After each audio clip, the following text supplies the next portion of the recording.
Dice el apóstol Pablo: vida eterna a los que, perseverando en bien hacer, buscan gloria y honra e inmortalidad, pero ira y enojo a los que son contenciosos y no obedecen a la verdad, sino que obedecen a la injusticia. Tribulación y angustia sobre todo ser humano que hace lo malo, el judío primeramente y también el griego. Pero gloria y honra y paz a todo el que hace lo bueno, al judío primeramente y también al griego. Seguimos hablando acerca del juicio de Dios. Ya este es nuestro cuarto sermón relacionado con el tema del juicio de Dios que se encuentra en Romanos capítulo 2. En este texto, Pablo habla acerca de los principios o elementos que regirán el juicio de Dios. ¿Cuáles son esos principios o elementos que Dios tendrá en cuenta en el gran juicio? Pues ya hemos visto 4 de esos principios. El primero de ellos, el conocimiento que los hombres tienen acerca de Dios. Segundo, la verdad inmutable de Dios sobre la cual Él va a juzgar. La culpa del hombre, en tercer lugar. Todos los hombres son culpables. Eso quedó más que demostrado. Y la última vez hablamos sobre las obras como base para ese juicio. Las obras que Dios va a traer a juicio en el último y gran día. Ahora, en Romanos capítulo 2, versículos 7 al 10, Pablo traza una clara línea divisoria entre 2 clases de personas. Hace 8 días hablamos de las obras en general. Hace 15 días hablamos acerca de las obras en general como elementos del juicio de Dios. Pero hoy día vamos a ver de 2 clases de personas que Pablo menciona aquí en este mismo pasaje. Habla de los no salvados y los salvados. Se enfoca primero en las obras determinativas de los redimidos o de los salvados en el versículo 7, y luego en el versículo 8 y 9 pasa a hablar de las obras determinativas de los no redimidos o los no salvados. Y al final, en el versículo 10, vuelve otra vez con las obras de los redimidos. Así que la estructura del sermón es sencilla. En primer lugar, vamos a hablar acerca de las obras de los redimidos. En segundo lugar, vamos a hablar de las obras de los no redimidos. Y finalmente vamos a hablar de las consecuencias de estas obras. En primer lugar, las obras de los redimidos. Versículos 6 y 7 de Romanos 2 dice lo siguiente: el cual pagará a cada uno conforme a sus obras, vida eterna a los que perseverando en bien hacer, buscan gloria y honra e inmortalidad. La salvación verdadera se manifiesta en el creyente que vive pensando en bien hacer, y el máximo bien que puede hacer es buscar gloria, honra e inmortalidad. Como les dije, la última vez hablamos de las obras en general, ¿verdad? Del carácter de las mismas. Ya hablamos que buenas obras no son las que el hombre determina como buenas, sino las que Dios determina como buenas, ¿no? Eso yo creo que quedó claro. Buenas obras delante de Dios, no delante de los hombres. Y como dice Pablo aquí, esas buenas obras se determinan básicamente por buscar gloria, honra e inmortalidad. Aunque estos 3 términos parecen emplearse casi como sinónimos, tienen significados distintos que vamos a ver. Juntos describen una perspectiva y aspiración adecuada de la que el creyente va a obtener después de ese gran juicio. Entonces, en primer lugar, el deseo más sublime y maravilloso de un creyente es de gloria. El deseo más sublime de un creyente es un deseo de gloria, y por encima de todo, la gloria de Dios. Una persona que no tenga ese profundo deseo en su ser de glorificar a Dios no puede ser un verdadero creyente. Eso que quede claro desde el principio. Una persona que no desea con todo su ser, con todas sus fuerzas, agradar al Señor, no puede ser un creyente. Como dice Pablo en 1 Corintios 10:31, aún en las cosas más básicas y elementales de la vida. Si pues coméis o bebéis o hacéis otra cosa, hacedlo todo para la gloria de Dios. Escuchen, son cosas cotidianas, sencillas. Cuando comemos, le damos gloria a Dios o podemos no glorificarlo. Cuando bebemos, podemos glorificar a Dios o no glorificarlo también. Pablo, entonces, da por sentado, no, está dejando claro más bien que el deseo profundo de un verdadero creyente es darle gloria a Dios. Para un creyente, vivir para la gloria de Dios consiste en manifestar la naturaleza misma de Dios como un vehículo que se dispone voluntariamente a la obra divina de su Creador. Es lo que trae en mente todo el tiempo. Como alguna vez escuché, un creyente verdadero no es aquel que pregunta, ¿y qué tiene esto de malo? ¿No es cierto? No, esa no es la pregunta que nosotros tenemos que hacer cuando vamos a tomar una decisión o cuando vamos a hacer algo. ¿Y qué tiene esto de malo? Esa no es la pregunta. La pregunta correcta es, ¿y qué tiene esto de bueno? ¿De qué manera yo puedo glorificar a Dios haciendo esto? Esa es la pregunta correcta. Un creyente también, escuchen esto con cuidado, un creyente también busca gloria para sí mismo, no de la manera egocéntrica y carnal que es común a la naturaleza humana y caída, sino anticipando con gran expectación la llegada del día en que sea hecho partícipe de la gloria de Dios. ¿Escucharon eso? Ese es el deseo de gloria de un creyente también. Es el deseo de ser glorificado juntamente con su Señor. Como dice Romanos 8:21, ahí justamente en la misma epístola, en esa línea que Pablo nos deja claro en cuanto al orden de la salvación, en el capítulo 8 y el versículo 21, dice, porque también la creación misma será liberada de la esclavitud, de la corrupción a la libertad gloriosa de los hijos de Dios.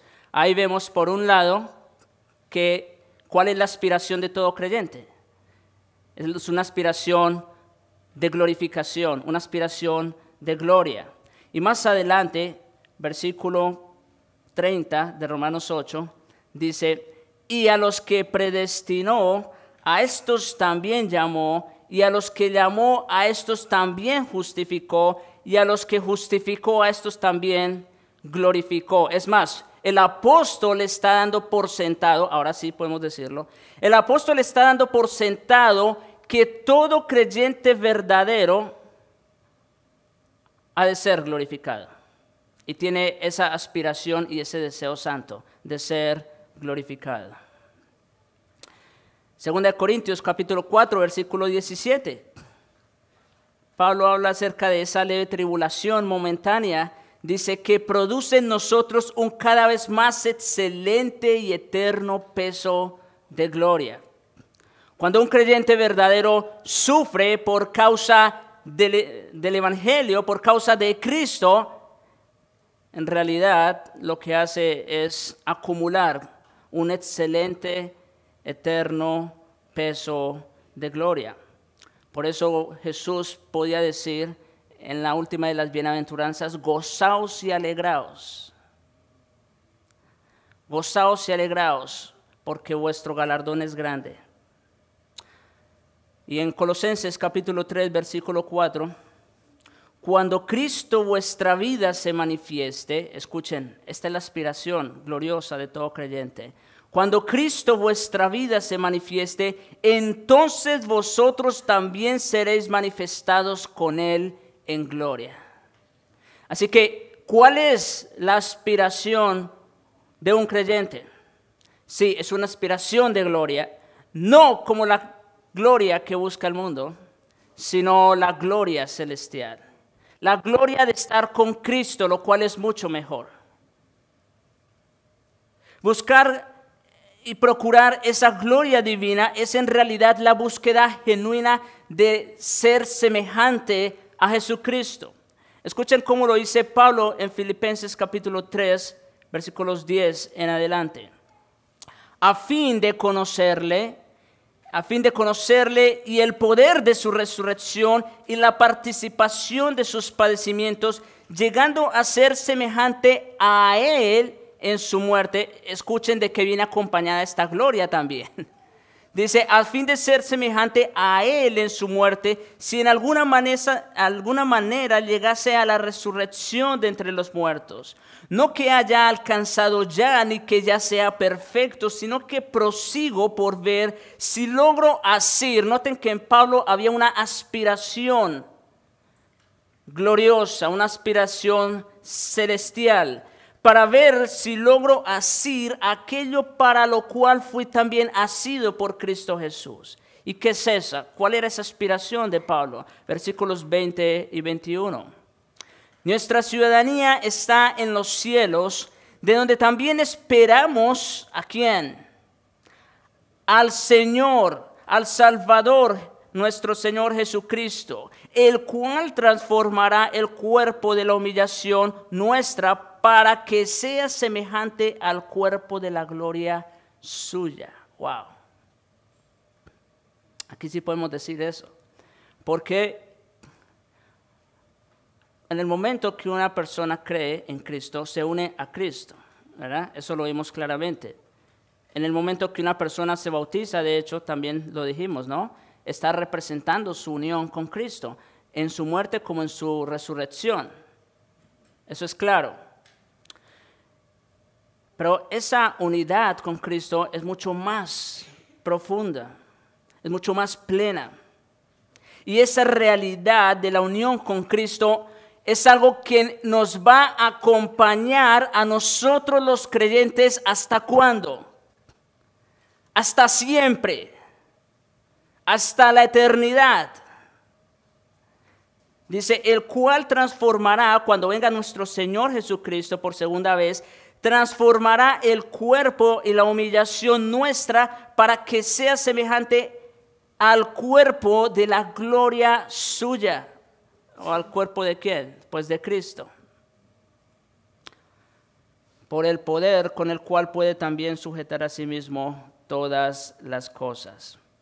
Así que, hermanos, la gloria para el creyente es algo que está por venir. La gloria para el creyente es algo que el creyente en parte ya disfruta, gracias a su unión con Cristo. Pero la gloria para el creyente es también su máxima aspiración. La gloria de estar con Cristo. Por eso Pablo decía, pues es que estoy puesto en estrecho, ¿no es cierto? Deseando estar con vosotros, porque es necesario, o partir con Cristo, lo cual es mucho mejor.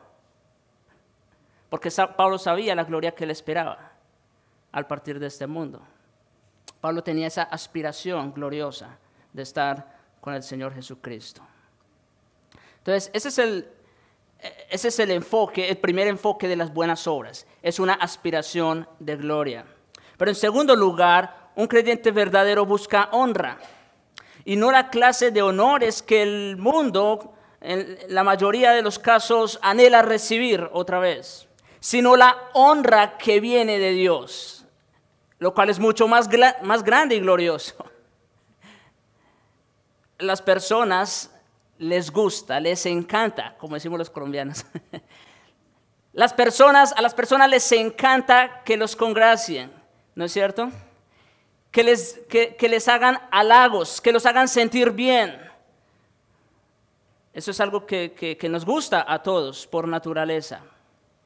Pero la honra de la que estamos hablando aquí es algo que no viene de hombres, sino algo que viene directamente de Dios mismo. Escuchen esto, Mateo 25, 21. Es esa honra de escuchar a Cristo decir, bien, buen siervo y fiel, sobre poco has sido fiel, sobre mucho te pondré, entra en el gozo de tu Señor. Esa es la honra de los creyentes. La honra de escuchar a Cristo decir esas palabras. 3 ejemplos prácticos da nuestro Señor Jesucristo en el Sermón del Monte acerca de las ofrendas, la oración y el ayuno, para mostrar que más vale esperar la recompensa de Dios que recibirla de los hombres. Miren conmigo, solo para ir rápidamente, por lo menos a uno de estos casos, en Mateo capítulo 6. Mateo capítulo 6, versículos 1 en adelante. Dice, y aquí, bueno, los que estuvieron cuando yo expuse el Sermón del Monte saben que aquí empieza una nueva sección. Aquí va a hablar acerca de la religiosidad de la persona. Dice, guardaos de hacer vuestra justicia delante de los hombres para ser vistos de ellos. Otra vez, no se trata de aparentar, no se trata de quedar bien con las personas, no. De otra manera, escuchen esto, de otra manera, si ustedes hacen cualquier cosa para ser vistos por los hombres, para que los hombres lo halaguen, los afamen, los idolatren o cualquier otro tipo de halago, entonces dice, de otra manera no tendréis recompensa de vuestro Padre que está en los cielos. Cualquier cosa que ustedes hagan buscando la fama, la honra de los hombres, ustedes están perdiendo una bendición infinitamente más grande, que es la de Cristo. Dice, de otra manera, no tendréis recompensa de vuestro Padre que está en los cielos. Cuando pues, aquí entonces él empieza a dar los ejemplos. Y el primero de ellos es sobre la limosna o las ofrendas. Dice, cuando pues des limosna, no hagas tocar trompeta delante de ti como hacen los hipócritas en las sinagogas y en las calles para ser alabados por los hombres. De cierto os digo que ya tienen su recompensa. ¿Sí? Ese es un ejemplo. Mas cuando tú des limosna, no sepa tu izquierda lo que hace tu derecha, para que sea tu limosna, ¿cómo? En secreto. Y tu Padre que te ve en lo secreto, te recompensará en público. Esa es la honra que los creyentes esperamos. Y lo que el creyente hace, entonces, ya dijimos, lo hace para la gloria de Dios, en primer lugar, ¿no es cierto? Y con una aspiración de ser glorificado.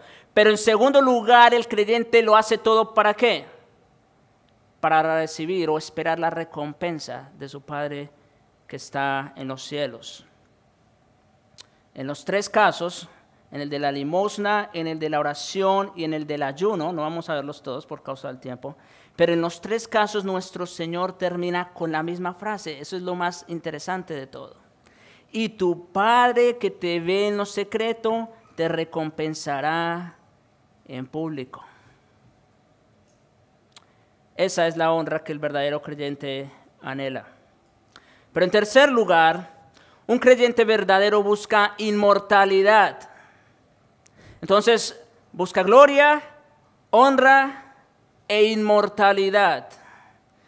La llegada de aquel día cuando este cuerpo corruptible, como dice Pablo en 1 Corintios 15, 53, se vista de incorrupción y esto mortal se vista de inmortalidad.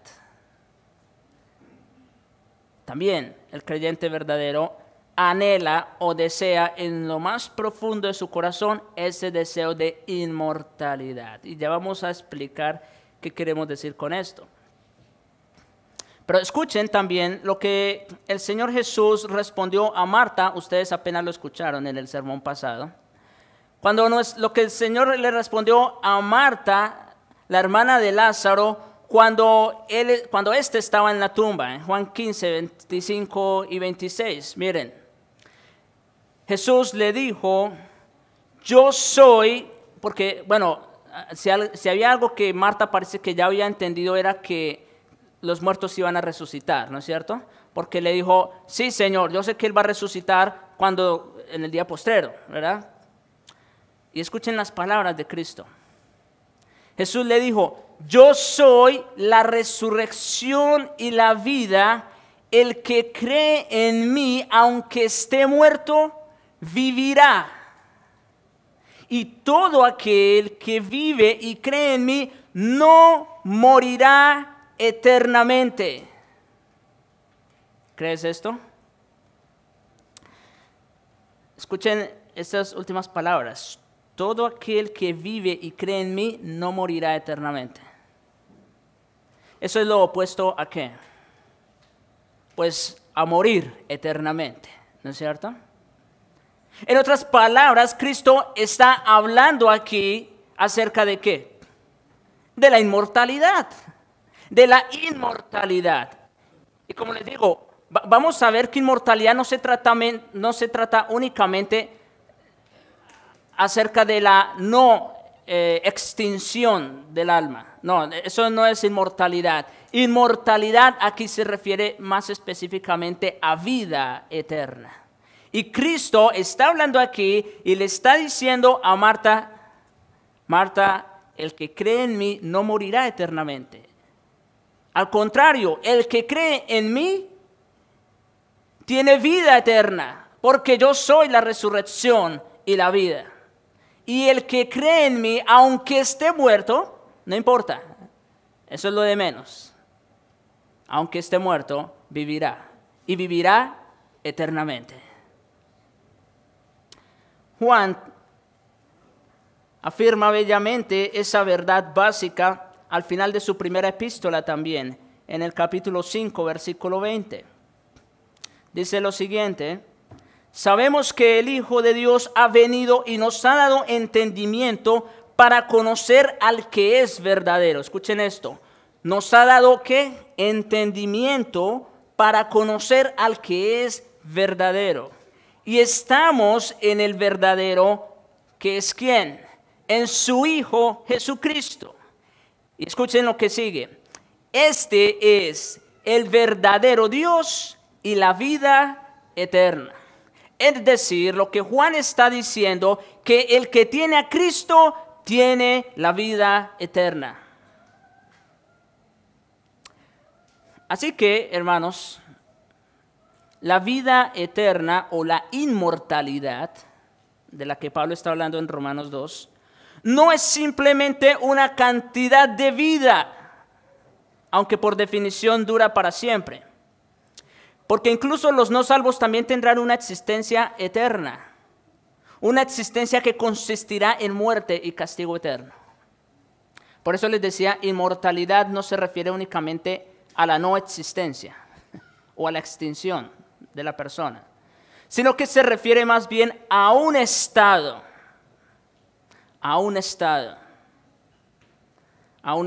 de gloria y de honra y de estar en la presencia de Cristo para siempre. Esa es la inmortalidad que el creyente también aspira y desea. Vida eterna, entonces, y primero que todo, es una calidad de vida. La vida de Dios mismo en el alma del hombre. Estas palabras resuenan mucho. Vida eterna es la vida de Dios mismo en el alma del hombre. Muchos aquí pueden estar vivos físicamente, pero muertos. ¿Sí? Muertos espiritualmente. Pero una persona que ha creído en Jesucristo y que ha nacido de nuevo, entonces tiene dos vidas, vamos a decir. Tiene la vida física, que todos tienen, pero por sobre todas las cosas tiene la vida de Dios mismo dentro de él, lo cual es la vida eterna. Escuchen lo que dice Pablo en Gálatas capítulo 2, versículo 20. Dice Pablo, porque ya no vivo yo. Ahora Pablo no estaba muerto, él estaba vivo físicamente. Pero dice, ya no vivo yo, mas ¿quién vive? Cristo en mí. ¿Se dan cuenta? La vida de Dios en el alma de la persona. Eso es vida eterna. Ya no vivo yo. Ahora ¿quién vive? Cristo en mí. Es decir, ahora tengo la vida eterna. Y lo que ahora vivo en la carne, dicho sea de paso, y esto conecta perfectamente con lo que Pablo está hablando acerca del juicio de Dios y el tema de las obras. Y lo que ahora vivo en la carne, lo vivo en la fe del Hijo de Dios, el cual me amó y se entregó a sí mismo por mí. Es decir, por razón de que ahora en la persona de Pablo ya no era Pablo el que vivía, sino Cristo, entonces Pablo ya no tenía otra opción sino hacer las obras de Cristo. Por eso la salvación, hermanos, es un regalo completo. Dios no hace un regalo a medias. La salvación es un regalo completo porque de principio a fin la salvación es del Señor. Y lo que está diciendo Pablo es, en primer lugar, recibí el regalo de la salvación, de la vida eterna, lo cual eso ya es una gloria en sí. Pero además de eso, porque tengo a Cristo en mí, entonces yo ahora puedo vivir para Él. Lo que Pablo quiere establecer en este pasaje, entonces, es que una persona que posee la vida de Dios, escuchen esto, una persona que posee la vida de Dios o la vida eterna, reflejará el verdadero carácter de Dios por defecto. ¿Sí? Lo repito, una persona que posee la vida de Dios en él reflejará el carácter de Dios. Eso es inevitable. Y que es sobre la base de ese carácter piadoso reflejado que habrá de ser juzgada. Ya hablamos acerca del juicio por las obras la vez pasada. Así que, hermanos, es igualmente imposible, escuchen esto, es igualmente imposible que una persona que tenga vida eterna deje de reflejar indefinidamente parte del carácter de Dios, como le sería imposible contener la respiración indefinidamente. ¿Sí? ¿Lo han intentado ustedes? ¿Contener la respiración? ¿Cuántos segundos tardan? A lo máximo, ¿verdad? Científicamente, una persona pudiera contenerlo hasta 2 minutos. Pero de ahí no puede más. No puede más. Escuchen esto. De la misma manera resulta imposible para una persona que indefinidamente deje de reflejar el carácter de Cristo. No puede ser. Sin duda alguna, la vida eterna induce, escuchen esto, porque ese término lo voy a explicar ahorita. La vida eterna induce a la respiración espiritual de igual manera que la vida física induce la respiración corporal. Es decir, una persona no vive porque respira. ¿Sí? No es la respiración la que hace que la persona esté viva. No, al contrario de lo que algunos pudieran pensar. Es porque está viva que respira la persona. ¿Sí? Porque, a ver, tú le puedes decir a un cuerpo que está muerto que respire. No puede. Es imposible.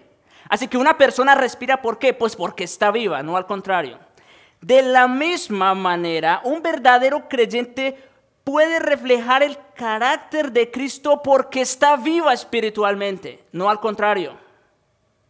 Es decir, no es que la persona primero tiene que actuar o respirar espiritualmente para entonces parecerse a Cristo. ¿Ven cómo funciona la dinámica de la santificación también aquí? Es por razón de que tenemos la vida de Dios en nosotros, que nosotros entonces estamos capacitados para reflejar el carácter de Cristo o para respirar espiritualmente. La justificación por la fe sola no anula las obras de justicia en la vida del creyente. Las Escrituras nos aseguran claramente que así como somos salvos por nuestra fe, seremos juzgados por nuestras obras. Cuando en su gracia soberana Dios salva a una persona en su momento de conversión, Él no pide más a una persona sino que crea en Jesucristo y que se someta a Él.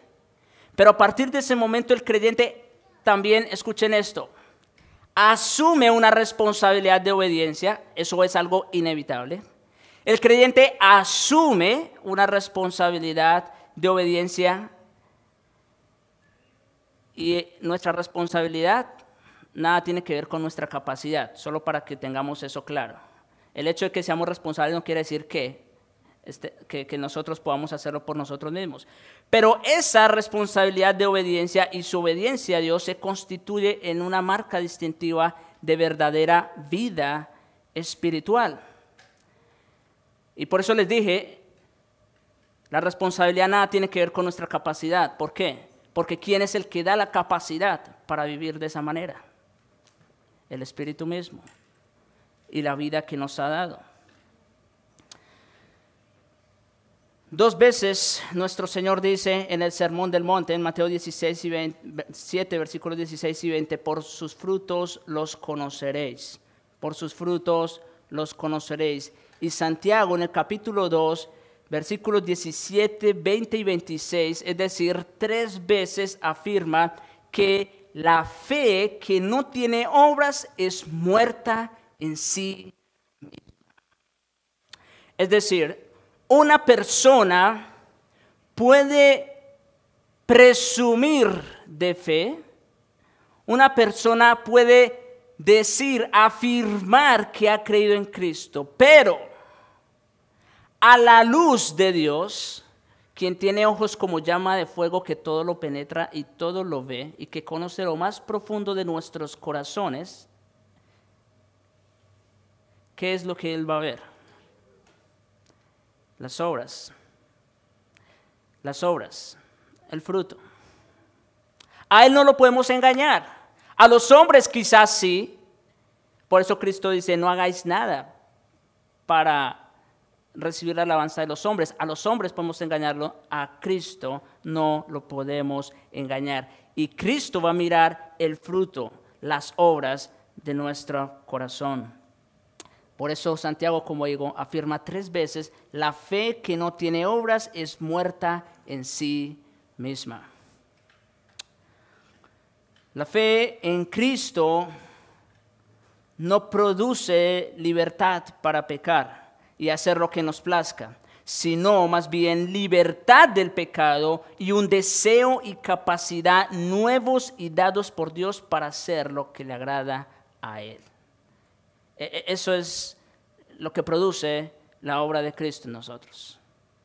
Produce en nosotros un deseo y una capacidad dados por Él para hacer lo que a Él le agrada. Por eso les dije al principio, una persona que su deseo máximo no es glorificar a Dios no puede decir que es creyente. Es imposible, es imposible.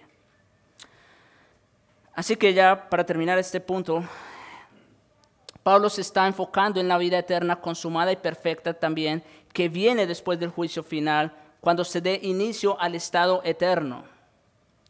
Esa vida eterna consumada se concederá a cada persona de acuerdo a la salvación que ha recibido, según esté mostrada por las buenas obras que un creyente ha manifestado durante su vida aquí en la tierra. Y ahí, por eso se leyó al principio la lectura, Mateo capítulo 25, del 31 al 46, el juicio de Cristo. Pero ahora vamos, en segundo lugar, a hablar acerca de las obras de los no redimidos. Versículo 8 del capítulo 2 de Romanos dice, pero ira y enojo a los que son contenciosos y no obedecen a la verdad, sino que obedecen a la injusticia. Aquí Pablo establece un contraste entre los que demuestran por sus buenas obras que pertenecen a Dios y los que de manera similar prueban con sus malas obras que no le pertenecen. Pablo está estableciendo aquí un contraste. Y ese contraste está basado ¿en qué? En las obras, en los frutos. Por los frutos se va a saber quiénes le pertenecen y quiénes no le pertenecen. Los que no pertenecen a Dios manifiestan muchas características malas y Pablo es lo que menciona en el versículo 8.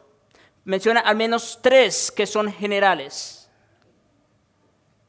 La primera característica de los no redimidos es que son contenciosos. Y voy a explicar esta palabra. Lo cual también se puede traducir como haciendo referencia al carácter ambicioso y egocéntrico del hombre caído. Esa es una persona contenciosa, una persona ambiciosa y egocéntrica. Pregunta: ¿quién de los hombres no cristianos se salva de esto? Una persona ambiciosa y egocéntrica. Bueno, todo el mundo vive para sí, honestamente. Todos viven para sí mismos. La palabra en el griego, eritheia, cuya raíz puede haberse empleado para hacer referencia a algún tipo de persona asalariada. Esa es la idea. Es una palabra que transmite el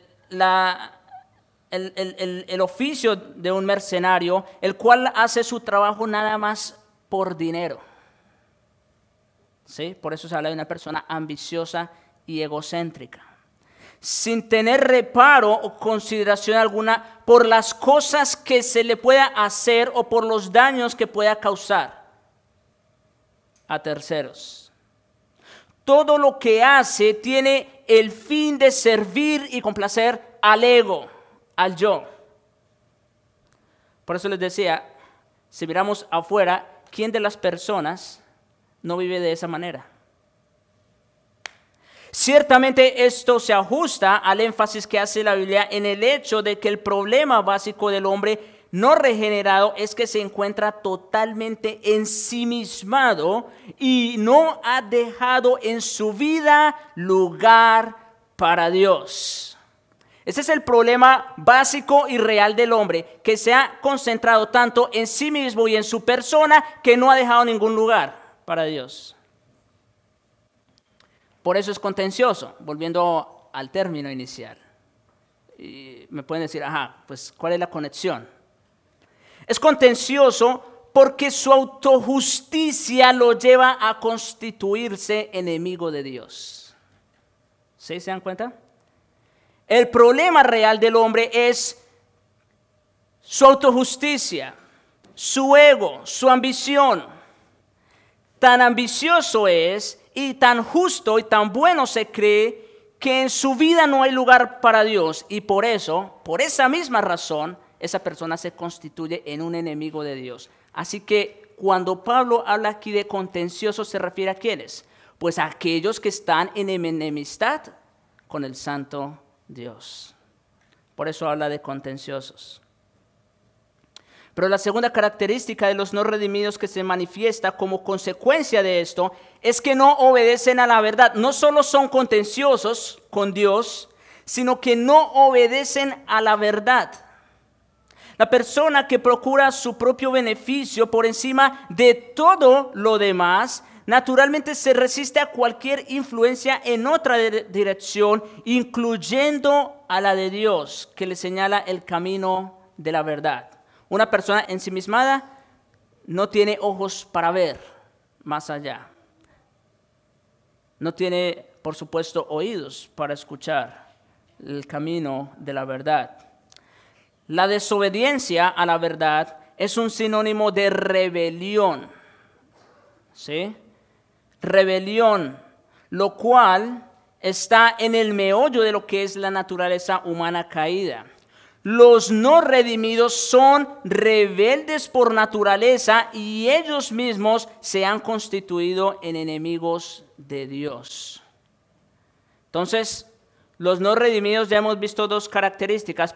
En primer lugar, son contenciosos porque están llenos de sí y de su justicia propia, pero en segundo lugar, no obedecen a la verdad de Dios y no obedecen por la misma razón de su ambición y su autojusticia. Son rebeldes. Pero en tercer lugar, la tercera característica de los no redimidos es que obedecen a la injusticia. Mire, no puede haber una persona que simplemente sea neutral. Que diga, mire, pues yo honestamente no tengo nada que ver con Dios, ¿verdad? No me meto en eso, en el asunto de religión, pero tampoco soy malo, no le hago el mal a nadie, ayudo a las personas, hago el bien, así que no tengo problemas, estoy bien. No puede estar bien. No puede estar bien. O obedecen a la justicia o la desobedecen. Se acabó. Con Dios no hay medias tintas.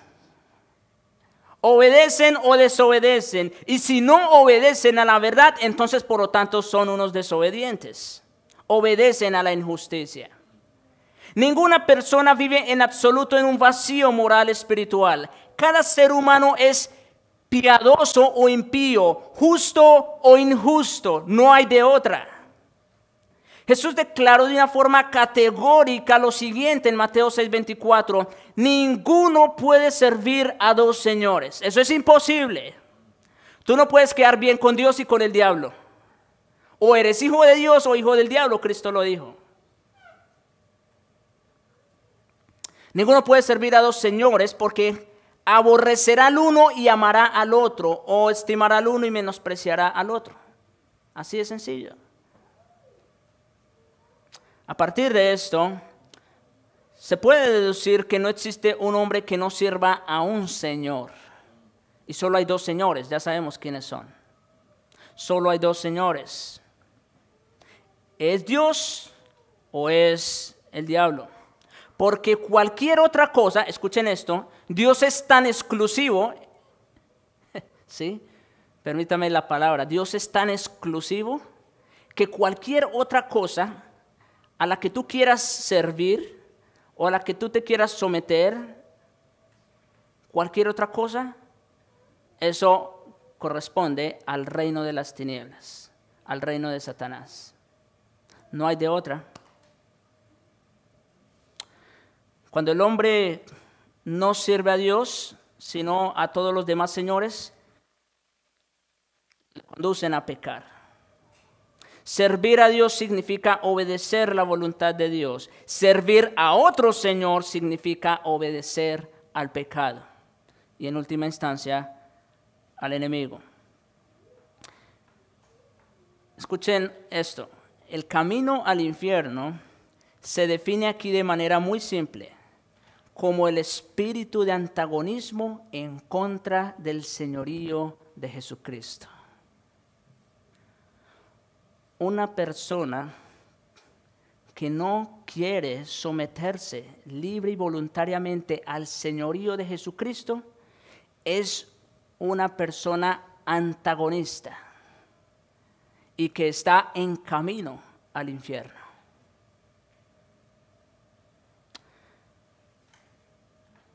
Entonces hemos dicho que la persona no salva es contenciosa por naturaleza, que su enemistad contra Dios lo lleva a desobedecer la verdad de Dios e inevitablemente a obedecer la injusticia. Y rápidamente vamos a hablar las consecuencias de vivir en pecado. Versículos 8 y 9 del capítulo 2.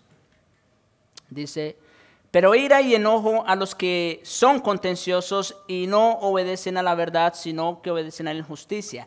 Tribulación y angustia sobre todo ser humano que hace lo malo, al judío primeramente y también al griego. Así que hablemos primero de la ira de Dios. A tales personas, ¿cómo pagará Dios? ¿Qué dice el versículo 8?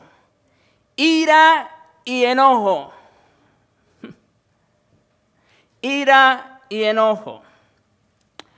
Orgeo, ira, significa el tipo más fuerte de indignación que alcanza niveles febriles o terribles cuando la misericordia y la gracia de Dios han quedado completamente exhaustas. Escuchen esto. No que Dios deje de ser amor o deje de tener gracia y misericordia. Eso no es lo que estoy diciendo. Dios sigue siendo Dios. Dios es amor, Dios es gracia, Dios es misericordia. Pero, hay un pero, cuando Dios manifieste o expresa su santa indignación, entonces, aunque Él sigue siendo un Dios lleno de amor y lleno de gracia para con sus santos redimidos, no obstante no se les olvide que Dios también es un Dios de justicia y un Dios que se aira contra el pecado. Así que eso es lo que ocurre aquí. Con esto se marca el fin de la paciencia y la tolerancia de Dios con la humanidad no regenerada y no arrepentida. De eso ya hablamos alguna vez, ¿recuerdan? Dios es paciente, esperando que todos los hombres procedan al arrepentimiento. Escuchen, pero Él no se va a quedar toda la eternidad esperando. Va a llegar un fin, va a llegar un día en que su paciencia, su longanimidad, su bondad, su benignidad ya no será más para con los impíos.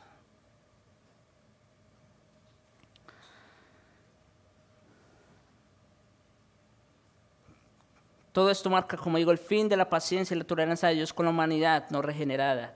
Cuando llega a su punto máximo de indignación definitiva e impetuosa, que Él mismo descargará sobre aquellos cuyas obras muestran su rebelión persistente e impertérrita en contra de Él. Pero en segundo lugar, la palabra enojo, thumos, corresponde a un enfado agitado y vehemente que cada vez se hace más intenso.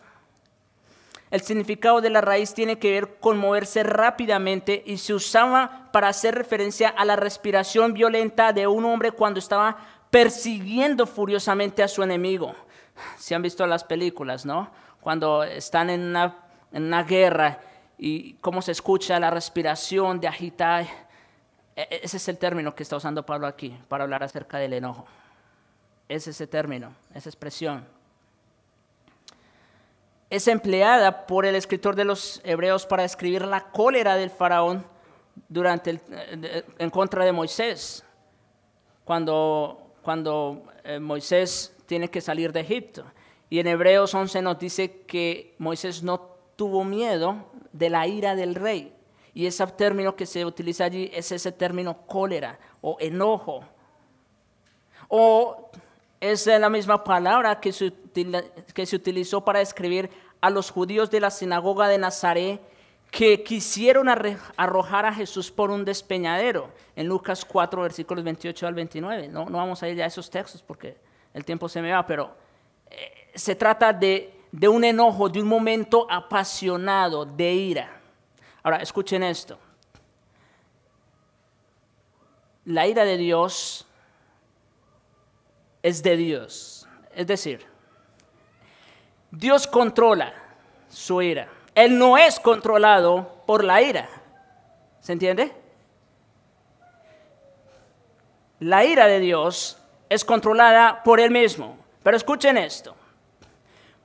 Y aunque la ira de Dios ya está, como lo hemos visto en el capítulo 1 de Romanos, ya está en este tiempo, ya se está manifestando de alguna manera para con los hombres impíos. No obstante, va a haber un día, el día final, cuando esa ira, vamos a decir, va a explotar. Cuando esa ira va a llegar a su clímax sobre todos aquellos que no creyeron ni obedecieron a la verdad del Evangelio. Y aún ese clímax o esa explosión de ira que va a llegar en el día final va a ser controlada por Dios mismo. Pero va a llegar. En el día final del juicio, la ira de Dios explotará como fuego consumidor sobre toda la humanidad rebelde. Pero en segundo lugar, hablemos de la manifestación de la ira de Dios. En consecuencia, dice el versículo 9, habrá tribulación y angustia sobre todo ser humano que hace lo malo. Tlipsis, tribulación, tiene una raíz que significa ejercer presión en extremo. Y algunas veces se traduce como aflicción o angustia o persecución para hacer referencia a la persecución sufrida por la iglesia primitiva en manos de los judíos o a la tribulación de los santos en general. Pablo la empleó para describir su persecución sufrida en Asia en 2 Corintios 1:8. Y también, y esta es una de las que más me interesa, se aplica también a la trituración de las uvas de la ira durante la gran batalla del Armagedón, en Apocalipsis 14, versículos 18 al 20. Solamente para que miremos allí, Apocalipsis 14, versículo 18, dice: y salió del altar otro ángel que tenía poder sobre el fuego, y llamó a gran voz al que tenía la hoz aguda, diciendo: mete tu hoz aguda y vendimia los racimos de la tierra, porque sus uvas están maduras. Y el ángel arrojó su hoz sobre la tierra y vendimió la viña de la tierra y echó las uvas en el gran lagar de la ira de Dios. Y fue pisado el lagar fuera de la ciudad, y del lagar salió sangre hasta los frenos de los caballos por 1600 estadios.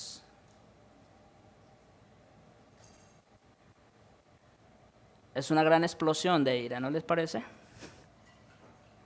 Y va a llegar un día en que eso va a ser una realidad. ¿Para quiénes? ¿Para todos? No. Para quienes se hallen sin Cristo. Para quienes se hallen fuera de. Y angustia significa literalmente un lugar estrecho. Y se originó de una metáfora que alude al confinamiento o a la constricción severa, de ahí la idea de una aflicción o angustia profundas.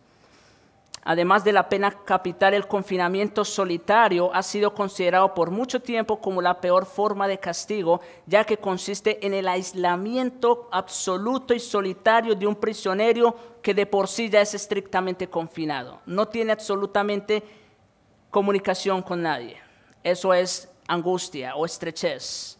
Parte del tormento del infierno, escuchen, será ese confinamiento absoluto, aislado, solitario y eterno, en el cual no habrá esperanza de alivio o escape. No sé si ustedes han visto otra vez en películas, en programas de algunos prisioneros que los eran olvidados, pues estaban completamente en el exilio, ¿verdad? No tenían ningún tipo de comunicación con nadie. Y uno piensa, bueno, pobres hombres, ¿no es cierto?, desconectados absolutamente de la realidad. Bueno, el confinamiento que va a haber en el infierno va a ser algo como eso, pero infinitamente peor. Absoluto. Bien, hermanos, ahí tenemos entonces las consecuencias del pecado. Y rápidamente, para terminar, solamente decir esto. Es interesante que Pablo emplea 2 veces la palabra al judío primeramente y también al griego. Y esto por una razón. Porque a quienes se le dieron los pactos, las promesas, la ley, a quienes se les dio todo, la revelación, a los judíos primeramente. Y por lo tanto, ellos recibieron la gracia en primer lugar o en primera instancia, antes que los gentiles. Pero también, por lo tanto, a ellos se les juzgará primero en ese sentido. Por ellos haber recibido más luz, en principio ellos recibirán un castigo más severo. Pero también aquellos judíos que creyeron en Jesucristo, ellos también recibirán una bendición más grande por el hecho de haber recibido esa revelación. Solo estoy aquí generalizando, vamos a decir, Pero ya luego va a haber tiempo en los capítulos 10 y 11 de Romanos para ampliar el tema acerca de los judíos. Y ya con esto quiero terminar. Por supuesto, hermanos, que las obras justas que Dios requiere y por las cuales los hombres serán juzgados son imposibles de producir, incluso para un creyente que trate de hacerlo por sus propias fuerzas. Él, el creyente, no es capaz de mantener su salvación por buenas obras en la misma manera que no es capaz de alcanzar su salvación por las buenas obras. ¿Escucharon eso? El creyente es tan capaz de mantener su salvación a través de las buenas obras como es capaz de alcanzarla. ¿Y qué tan capaz es de alcanzar un creyente la salvación? Ya eso está demostrado. Ninguna, cero. En la misma manera, un creyente es capaz de sostener y mantener su salvación por medio de las obras. Eso que quede claro. El juicio va a ser basado en las obras, pero es imposible para un creyente basar y sostener su salvación en las obras. Así como la salvación misma, las buenas obras que produce son hechas posibles únicamente por la gracia soberana de Dios, gracias a que su Espíritu Santo obra desde el interior de cada vida para investirla de poder. ¿Producimos buenas obras los creyentes? Sí, claro que sí. Es más, van a ser la base en el juicio de Dios también. Pero ¿quién es el que nos sostiene y nos mantiene en ese proceso de santificación y en las buenas obras? Dios. Dios mismo, por su Espíritu, por el poder de su Espíritu en nosotros. La única forma de producir buenas obras de justicia es poseer la justicia de Cristo mismo, lo cual viene como resultado de confiar en Él como Señor y Salvador. Poseer al Espíritu Santo, quien asigna poder a esas obras, y procurar a conciencia obedecer la palabra de Dios. Tenemos una responsabilidad, sí, pero no podemos hacer nada si no es por el Espíritu. Dios, debemos recordar esto, porque Dios es el que produce en nosotros el querer como el hacer por su buena voluntad. Escuchen esto. Si ustedes tienen el deseo de agradar a Dios, sepan esto, no es por ustedes. Es por el Espíritu de Dios en ustedes que pone ese deseo. Pero no solo pone el deseo el Espíritu, sino que también pone el hacer. Él pone tanto el deseo como la voluntad para hacer esas buenas obras. Y tú, amigo, que escuchas este sermón, la pregunta que debo hacerle para terminar es: ¿estás preparado para enfrentar este gran juicio del que hemos venido hablando? Como les dije, la ira de Dios ya está presente. Pero va a haber un día en que va a explotar. Va a haber un día en que la paciencia, la longanimidad y la bondad de Dios van a terminar. Y cuando llegue ese gran día, la ira de Dios va a explotar como fuego consumidor. ¿Ya estás preparado para enfrentar ese gran día? No hay manera, escuche esto, no hay manera de que por ti mismo o por tus propios medios accedas a la gloria celestial. Tus mejores obras son como trapos de injusticia delante del gran juez. Necesitas reconciliarte con Cristo como Salvador antes que se ponga su manto como juez. Cristo ahora mismo está como Salvador. Él es el Salvador y el Señor. Pero un día se va a vestir de juez. Ya no va a haber tiempo ni lugar para la salvación. Ahora es el tiempo para que crean en Jesucristo y sean salvos. Oremos. Padre bueno, gracias te damos, Señor, por este tiempo. Gracias por tu palabra, Señor, también, que nos llega en poder, nos llega acompañada de tu Espíritu. Te suplicamos que obres en nosotros el querer como el hacer y que lo reconozcamos también. No hay nada en nosotros, Señor. No hay nada en nosotros para mantener nuestra salvación. Somos incapaces. Pero aquí estamos suplicándote, oh Dios, suplicando tu Espíritu Santo para que siga guiando nuestras vidas, fortaleciéndonos, consolándonos. Oh Señor, y te pido por aquellos que aún están sin Cristo, que no van a tener o no tienen aún un abogado para ese gran día. Te ruego, Señor, sé propicio con ellos también. Te suplico, Señor, todas estas cosas, ahora que es el tiempo de la gracia y de la misericordia. Antes, Señor, antes que te pongas el manto de juez. Te lo suplico, Señor, en Jesucristo y por amor de tu nombre.